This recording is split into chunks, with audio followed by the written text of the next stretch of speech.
بسم الله الرحمن الرحيم.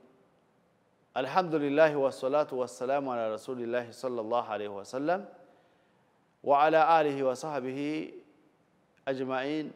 السلام عليكم ورحمة الله وبركاته. Ndugu zangu watazamaji wapendwa, katika kipindi chetu hichi, Uislamu ni dini ya kweli. Uislamu ni dini ya kweli. Tunakuja na mazungumzo yetu leo, tutazungumzia kuitafuta akhera. Kuitafuta akhera. Hii ni mada ambayo ni nzito sana, lakini ni lazima sana katika uhai wa mwanadamu. Ndugu yangu msikilizaji, dada yangu, tunayoishi maisha haya si kwamba ndiyo tegemeo letu. Tegemeo letu, tageti yetu ya kila mmoja yapaswa aitafute akhera. Kutafuta mwisho mwema. Mwisho upo. Kila jambo lina mwisho. Mwenyezi Mungu ameshatuambia kwamba hii dunia kullu man alaiha fan wa yabqa wajhu rabbika dhul jalali wal ikram. Mwisho upo, hauna shaka. Mwisho upo, hauna shaka. Na katika nguzo za imani, nguzo ya 5, al-imanu bil yawmil akhir, ni kuamini siku ya mwisho, yani kwamba mwisho upo. Kuna mwisho mkubwa na kuna mwisho mdogo. Bali sema kuna mwisho wa kwanza na kuna mwisho wa pili wa mwisho.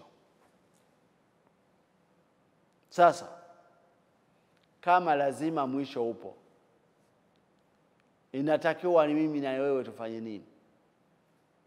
Inatakiwa tutafute mwisho mwema. Mwisho mwema. Kwa sababu mwisho labda upo.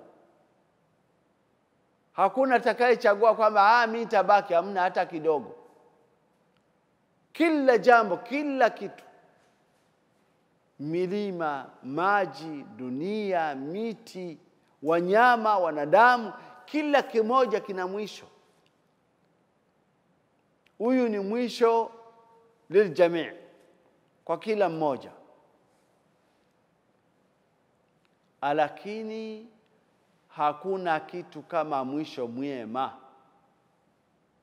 Na huu mwisho mwema hupatikani isipokuwa kwa mja ambaye anamfikiria Mola wake,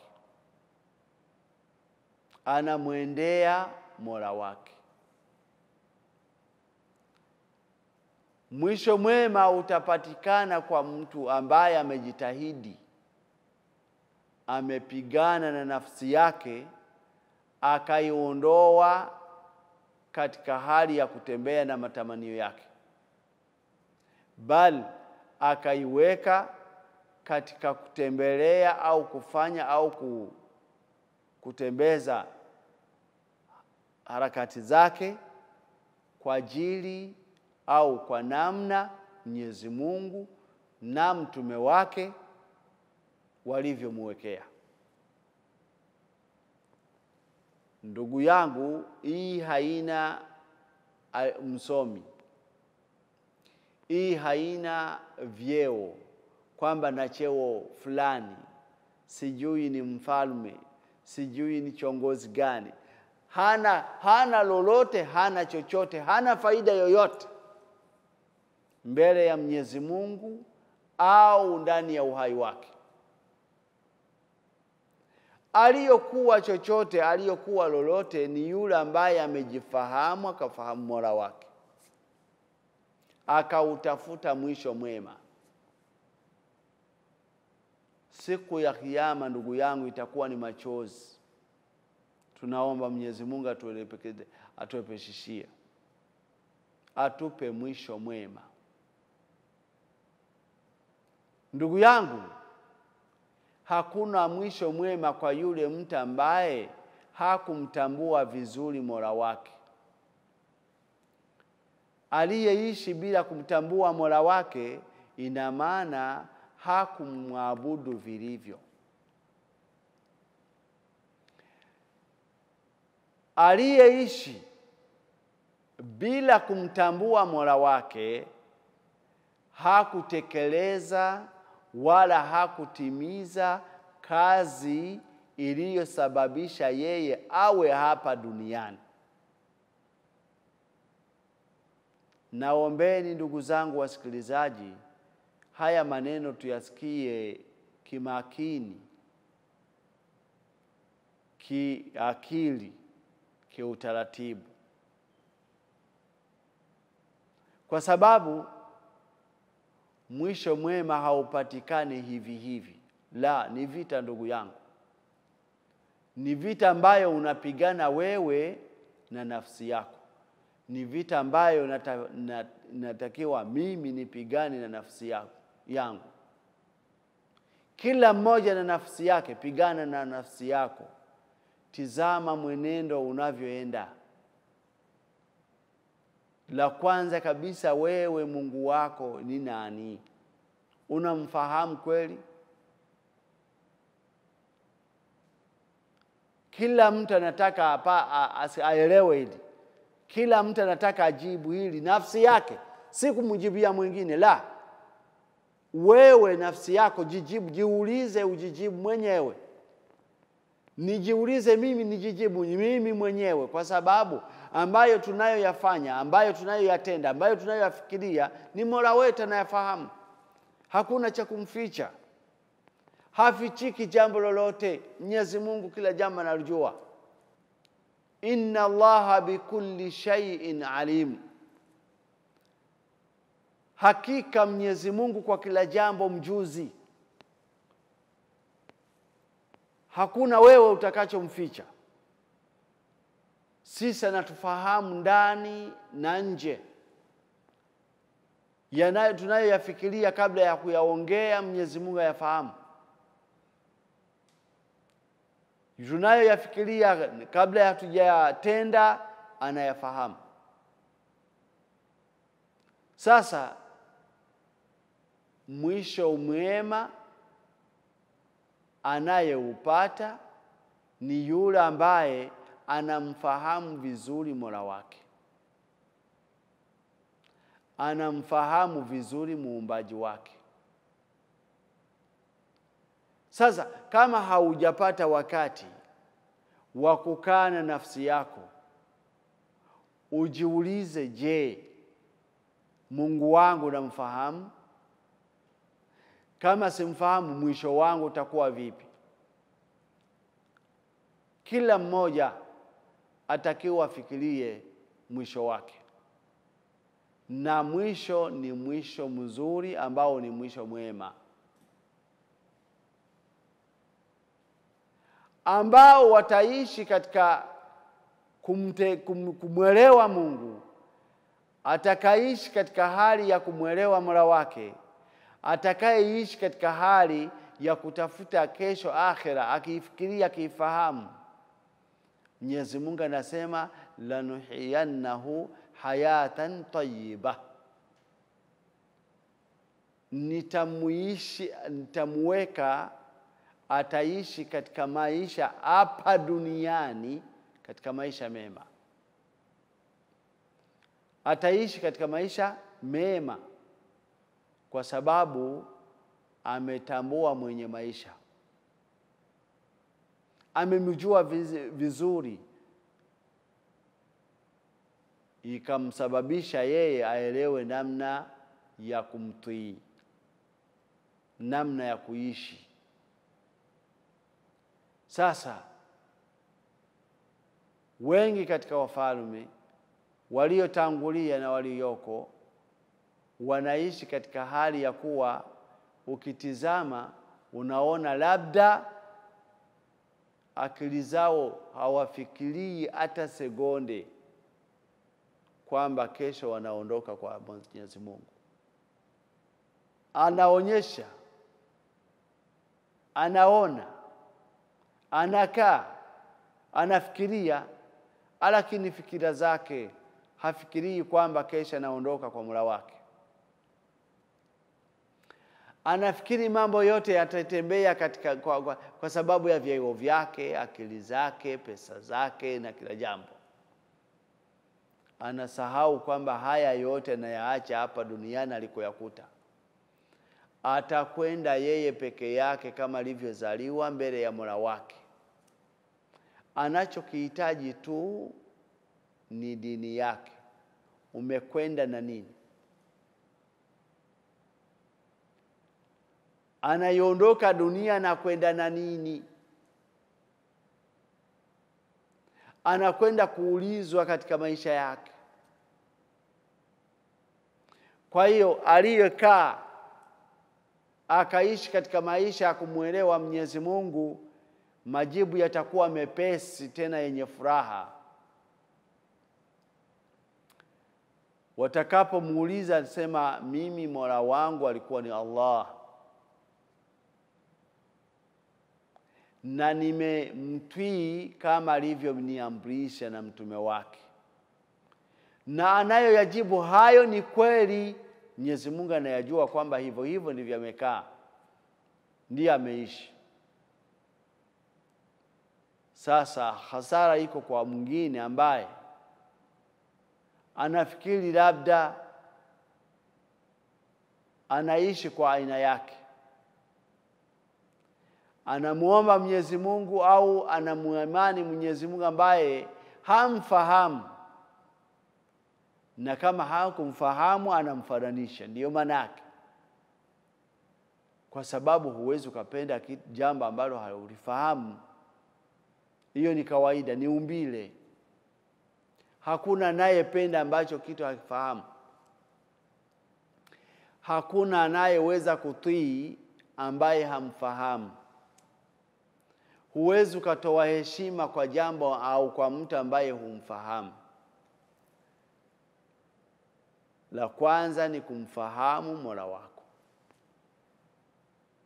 Maisha mema ni mja ambaye amemfahamu vizuri Mola wake. Sasa mwisho mwema na mwisho mbaya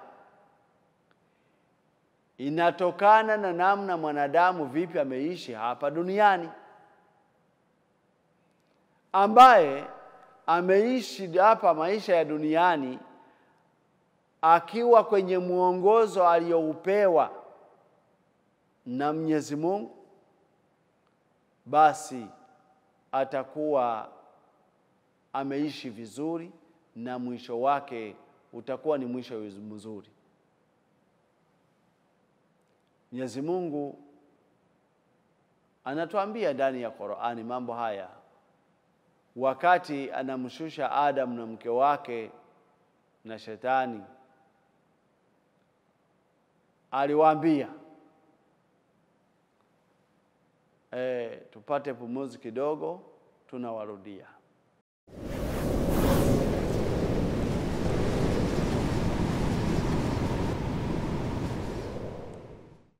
Naam, tunarudi tena kutoka katika kipindi kama pumziko kidogo. Tunaendelea mbele. Tulikuwa tunaingia kusoma aya. Mwenyezi Mungu anatuonyesha vipi, kwa nini tutafute uhai uzuri na nini ametupa ili tupate mwisho mwema. Wakati Mwenyezi Mungu anawashusha Adam na mke wake na Shetani duniani, katika surati al-Baqara Mwenyezi Mungu anasema Qulna, tumewaambia ihbitu minha jami'an,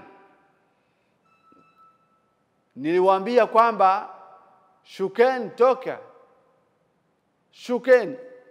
kutoka katika pepo yangu, nendeni dunia nende kwenye dunia jami'an, nyinyi wote. Ahbitu minha jami'an, teremkeni, shukeni, mtoke katika pepo yangu.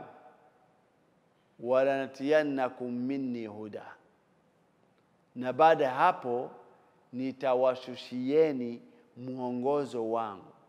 Faman tabi'a hudaya, yoyote yule ambaye ataufuata muongozo wangu, fala khawfun, fala nasemaje, faman tabi'a hudaya fala yadhurru wala yashqa, la yadhillu wala yashqa.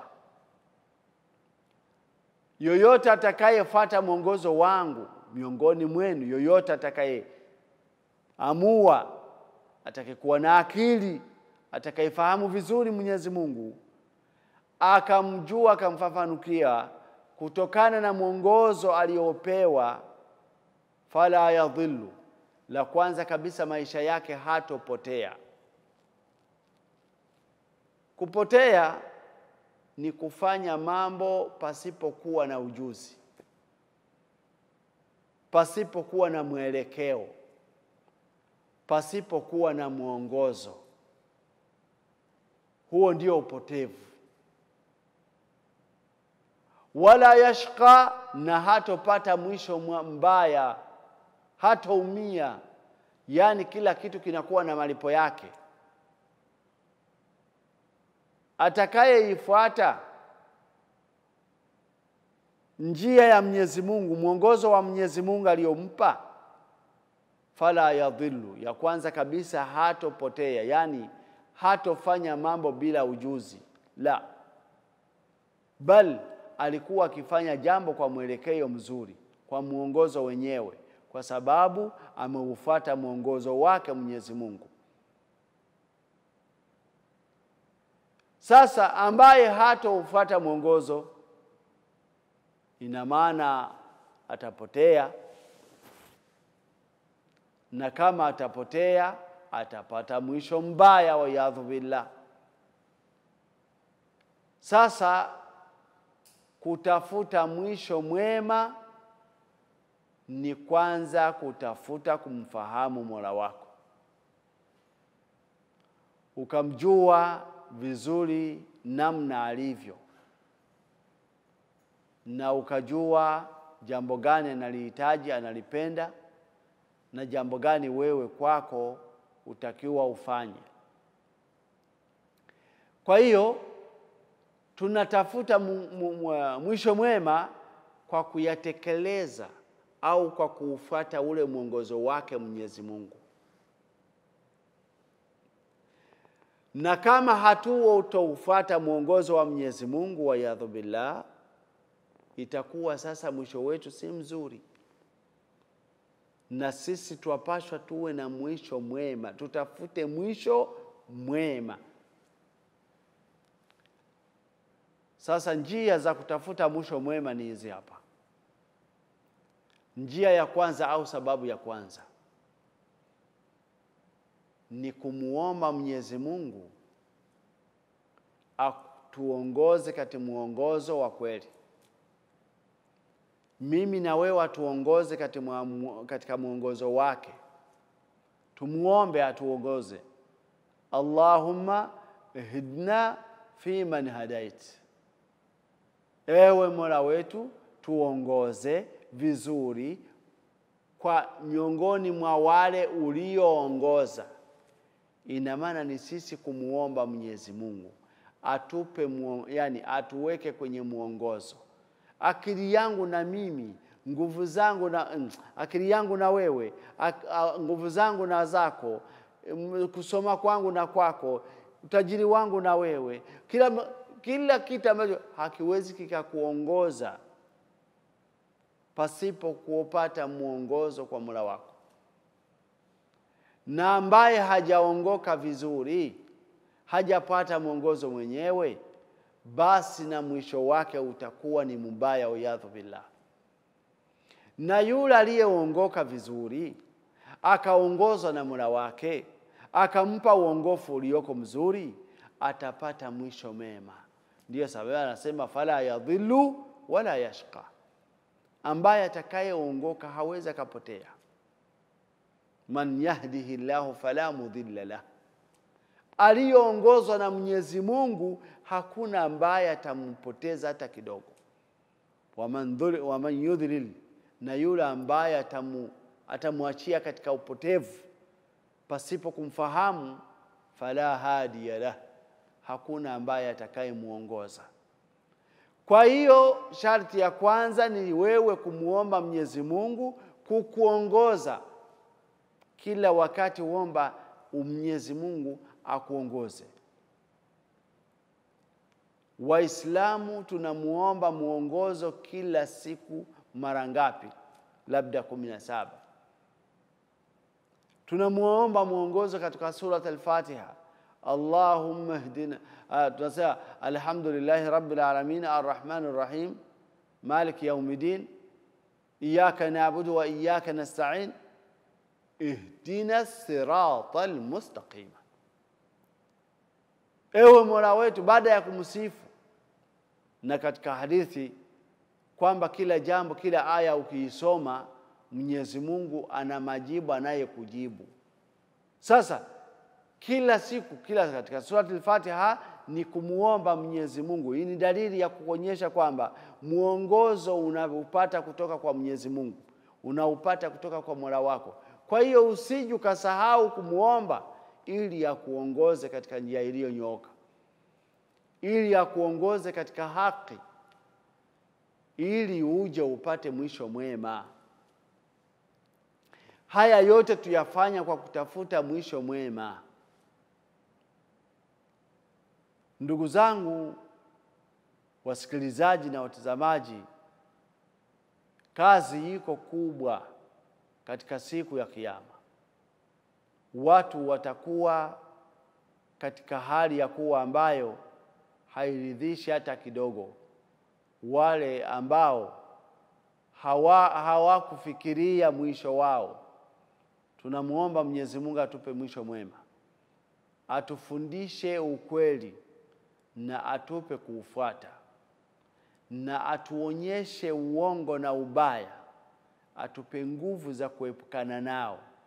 Ewe anayenitazama ambaye si Muislamu, uomba Mwenyezi Mungu akupe neema ya Uislamu. Kwa sababu penda usipendi, ukweli ni kwamba dini ya kweli anayoifahamu Mwenyezi Mungu ni Uislamu peke yake. Na yule ambaye atakayekataa kuwa Muislamu akafikiria kwamba njia zingine au mwenendo mwingine ni kweli, fala yuqbala minhu, Mwenyezi Mungu hatakubali kwake, hata ukubali kwake. Na mwisho wake nini? Wa huwa fil akhirati minal khasirin, na mwisho atakuwa ni mwenye hasara. Na sisi tunaomba Mwenyezi Mungu, kuwa unaomba Mwenyezi Mungu usije ukawa kwenye hasara. Hakuna mtu ambaye anafanya biashara ambaye anataka afilisike, la. Mwenyezi Mungu anatupa utajiri au anatuambia tufanye biashara ambayo ni biashara ambayo havitofilisika. Mwenye kufanya biashara hiyo hatofilisika. Sasa kufilisika ni kupata mwisho mbaya, wayadhu billah, na kupata au kupatia ni mtu ambaye kufika mbele ya Mwenyezi Mungu akiwa na mwisho mwema. Mwisho mwema. Mwisho mwema upatikana au njia yake unaanziana na kifo. Mwanadamu akiisha fariki, basi hapo anaanza njia ya kumuonyesha kama mwisho wake ni mzuri au mwisho wake ni mubaya. Wayadhu billah. Tunamuomba Mwenyezi Mungu atuepushe na mwisho mbaya, na atuweke katika miongoni mwa waja ambao wamepata mwisho mwema.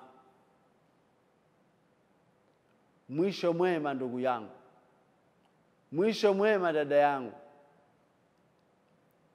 Mwisho mwema ni mtu kuyatekeleza mambo ya Mwenyezi Mungu, kuishi katika hali ya kumtii Mola wake, anaishi katika maisha ya kumwabudu Mola wake kimawazo, kimaneno, matamko na kivitendo. Mawazo yanakuwa ndani, maneno yatamkwa kama hivi ninavyotamka mbele yako, na matendo ni yale yanayofanyika na viungo vyako, miguu, mikono, macho na masikio na vinginevyo. Vyote hivi unatakiwa uvifanyie kazi au vifanyishe kazi ya kuvipatia mwisho mwema, ya kuabudu Mola wako, ya kumwabudu mlezi wako, ya kufanya mambo ambayo yatamridhisha Mola wako, na Mwenyezi Mungu atakurudishia au atakujibu au atakulipa malipo ambayo ya kufurahisha. Wale ambao wana mwisho mwema watafurahi na maisha yao ya duniani na kesho akhera, kwa sababu wameishi katika hali ya kuwa wanatafuta mwisho mwema, wanatafuta mwisho mwema. Mimi na wewe tuweke nguvu, tusimame imara tukitafuta mwisho mwema, kwa sababu haya yote mawili yapo, mwisho mwema na mwisho mubaya, yote yapo. Sasa ni mimi na wewe kuchagua mwisho gani tunaoutaka. Naam, ina maana kwamba sisi tunayopata njia ni mwisho mwema. Tunamuomba Mwenyezi Mungu atupe mwisho mwema na tuweke katika waja ambao wamefaidika na maisha ya duniani. Wa akhir dawana alhamdulillahi rabbil alamin, wa sallallahu ala sayidina Muhammad wa ala alihi wa sahbihi wa sallam tasliman kathira, walhamdulillahi rabbil alamin. Wassalamu alaykum wa rahmatullahi wa barakatuh.